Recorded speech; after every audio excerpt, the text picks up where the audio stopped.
भूटान एक छोटा सा लैंडलॉक्ड हिमालयन देश है जो दुनिया के दो सबसे ज्यादा पॉपुलेटेड देशों चाइना और इंडिया के बीच बसा हुआ है।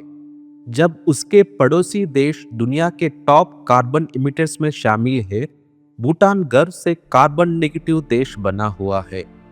मतलब वो जितना कार्बन डाइऑक्साइड प्रोड्यूस करता है उससे ज्यादा एब्जॉर्ब करता है।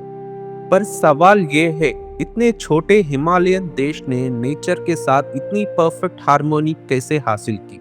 जब पूरी दुनिया इकोनॉमिक ग्रोथ और जीडीपी के पीछे भाग रही थी, उस वक्त भूटान ने कुछ अलग ही सोचा था।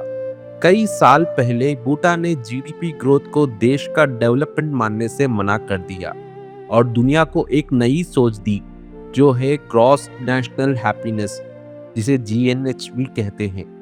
भूटान के कॉन्स्टिट्यूशन में यह मैंडेटरी कर दिया कि देश का कम से कम 60% हिस्सा हमेशा फॉरेस्टेड रहना चाहिए और अपनी इलेक्ट्रिसिटी डिमांड्स के लिए Bhutan clean hydro power energy पर डिपेंड करता है, ना कि किसी कोल बेस्ड इंडस्ट्री पर।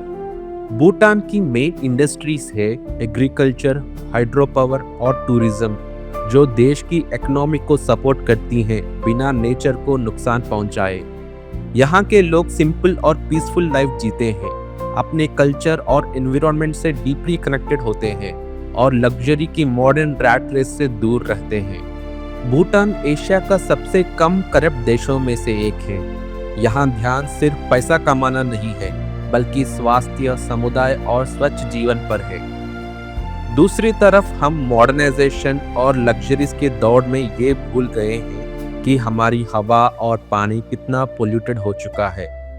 पर भूटान हमें हमेशा याद दिलाता रहेगा कि असली डेवलपमेंट सिर्फ पैसा कमाना नहीं होता, वो हेल्थ, एजुकेशन और हैप्पीनेस का बैलेंस होता है।